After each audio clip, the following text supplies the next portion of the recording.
కొండలు గుట్టలు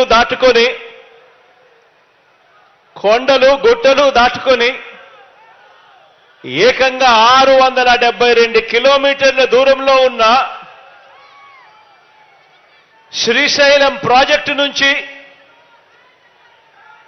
హంద్రీనీవా సృజన సమితిలో భాగంగా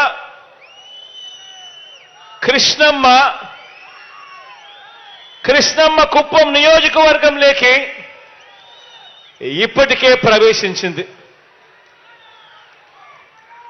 ఎక్కడ శ్రీశైలం ప్రాజెక్టు, ఎక్కడ కుప్పం?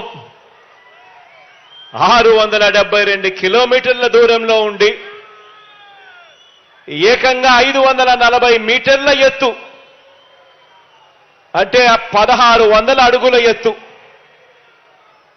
672 కిలోమీటర్లు దాటుకొని ఏకంగా 1600 అడుగులు పైకెక్కి ఈరోజు కృష్ణమ్మ మన కుప్పం నియోజకవర్గంలోకి ప్రవేశించడం నిజంగా చరిత్రలో ఇది సువర్ణ అక్షరాలతో నిలిచిపోయే రోజు అవుతుంది అని చెప్పి కూడా చెప్పడానికి ఈ సందర్భంగా మీ బిడ్డగా గర్వపడతా ఉన్నాను అని చెప్పి ఈ సందర్భంగా తెలియజేస్తా ఉన్నాను.